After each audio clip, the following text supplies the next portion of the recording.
今回は iPad、Apple TV 対応のコントローラー HD6500 を買って使ってみたのでご紹介します。最近は App Store の無料、有料のゲームや定額制の Apple Arcade などで iPad や Apple TV で遊べるゲームが増えています。そんな iPad や Apple TV でゲームを遊ぶ際は、ぜひ対応するコントローラーを用意しておきたいところです。そこで iPad、Apple TV に対応するコントローラーで、なるべくコスパの良さそうなものを探してみた結果、HD6500 という製品を見つけたので買ってみました。そして結論から言うと、HD6500 は iPad、Apple TV で使用できる便利なコントローラーでした。そんなわけで今回は iPad、Apple TV 対応のコントローラー HD6500 について見ていきましょう。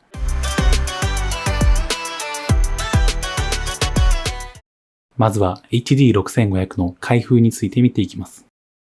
HD6500 の箱は割と小さめで、側面には HD6500 と書いてあります。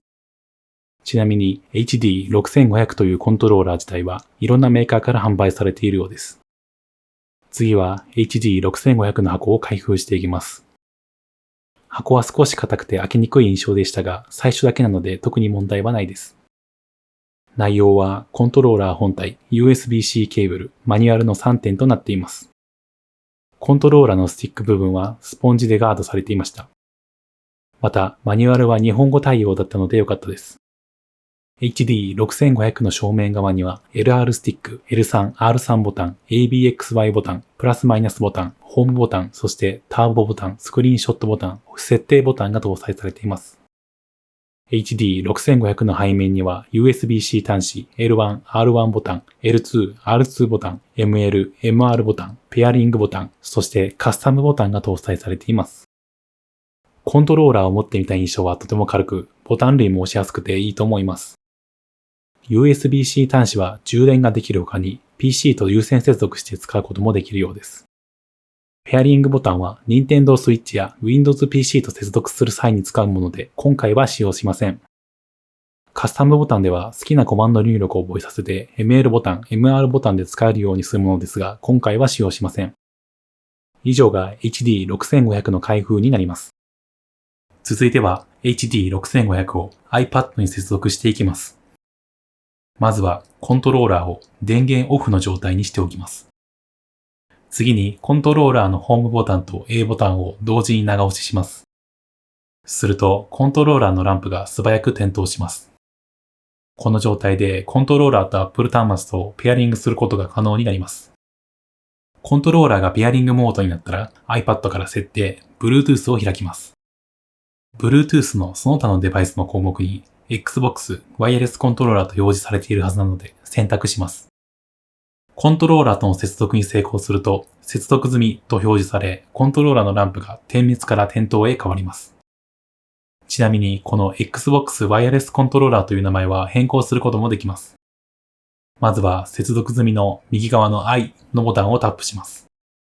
すると名前の項目が出てくるので選択します。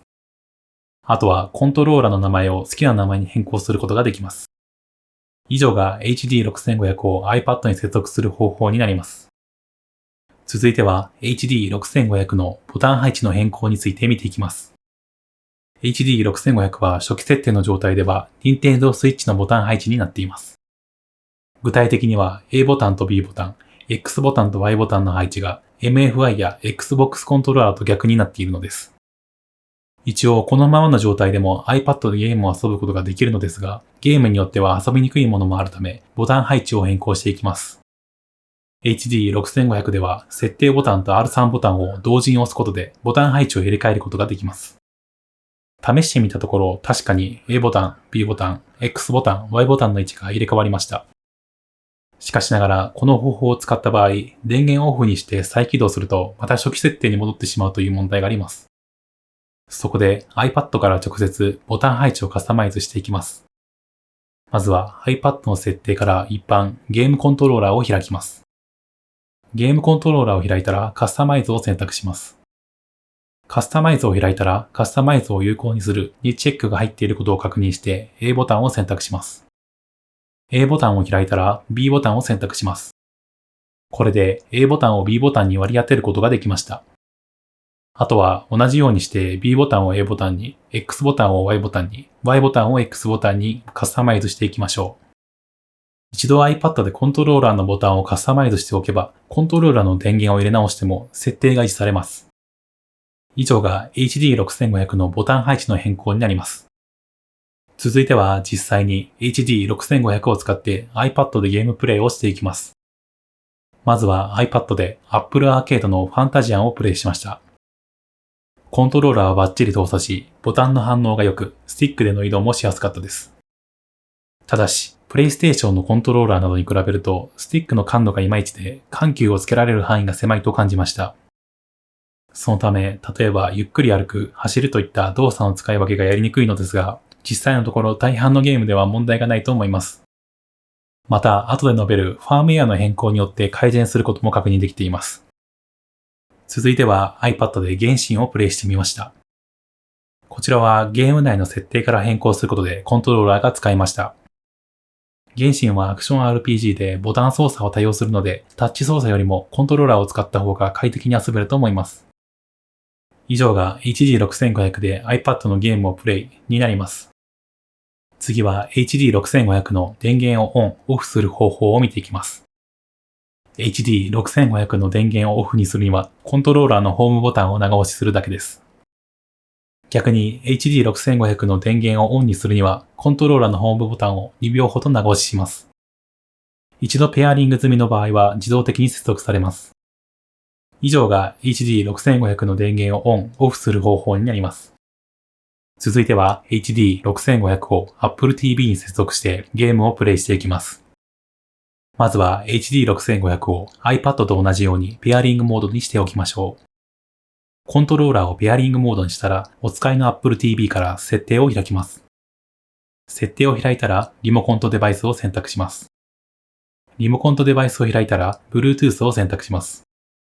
Bluetooth を開いたら、その他のデバイスの Xbox ワイヤレスコントローラーを選択します。接続済みと表示されたら、コントローラーの接続が完了です。コントローラーを接続したら iPad と同じようにボタン配置をカスタマイズしていきます。まずは Bluetooth から接続済みのコントローラーを選択します。コントローラーを開いたらカスタマイズを選択します。カスタマイズを開いたら A ボタンを B ボタン、B ボタンを A ボタン、X ボタンを Y ボタン、Y ボタンを X ボタンに割り当てましょう。次は Apple TV で Apple Arcade のファンタジアンをプレイしていきます。Apple TV でも iPad と同じように HD6500 のコントローラーがバッチリ使えました。操作性としては iPad と同じような感じです。続いては Apple TV でクロノトリガーをプレイしてみました。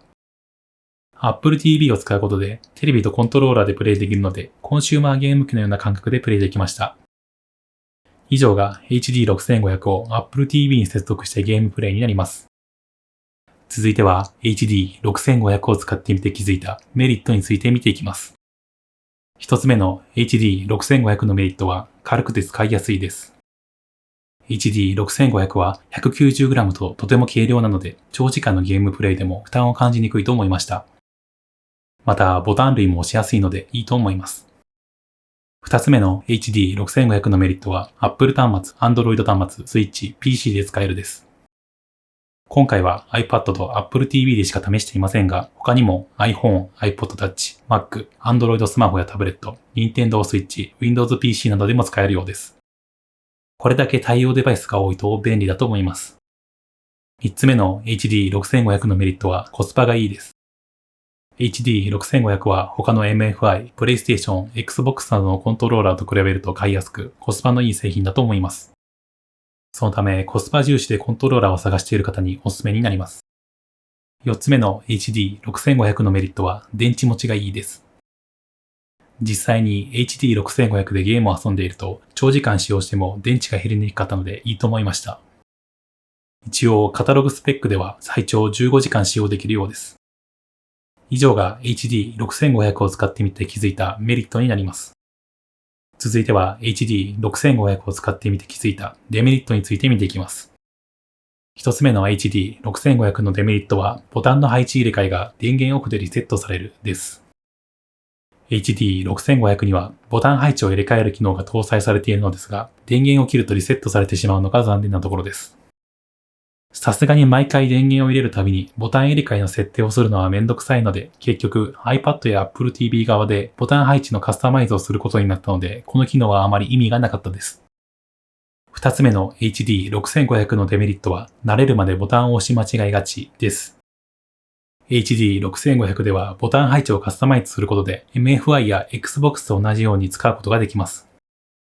ですが、当然ながらコントローラー側の物理ボタンに表示されているのはスイッチ基準の B、A、Y、X と逆表記のため、慣れるまではついボタンを押し間違えてしまいます。とは言ってもしばらく使っていると慣れてきてボタンを押し間違えることもなくなるので、これもあまり気にならない点です。3つ目の HD6500 のデメリットはスティックの感度がいまいちです。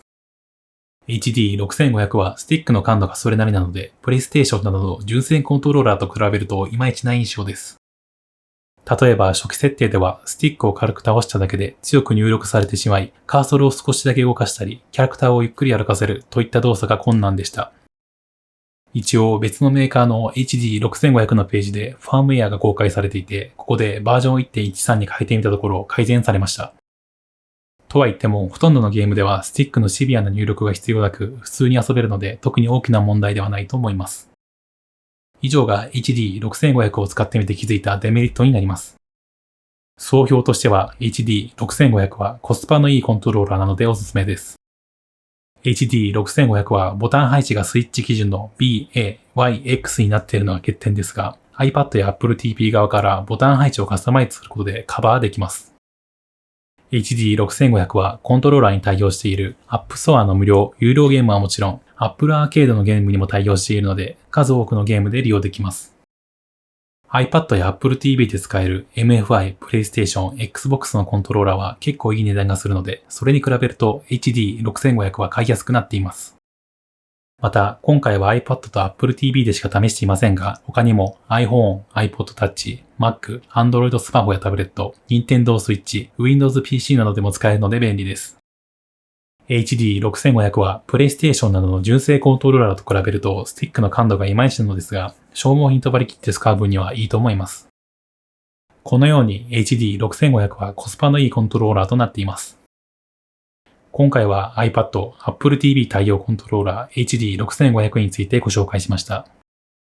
このように HD6500 は iPad や Apple TV などで使えるコスパの高いコントローラーとなっています。また HD6500 は iPad、Apple TV 以外にも iPhone、iPod Touch、Mac、Android スマホやタブレット、Nintendo Switch、Windows PC などでも使えるので便利です。HD6500 はボタンがスイッチの配置になっているので注意が必要ですが、iPad や Apple TV などのデバイスから配置をカスタマイズすることが可能です。HD6500 は Apple Arcade のファンタジアンや App Store の原神、クロノトリガーなどでもバッチリ動作しました。皆さんも HD6500 を使って iPad や Apple TV などでゲームプレイを楽しんでみてはいかがでしょうか。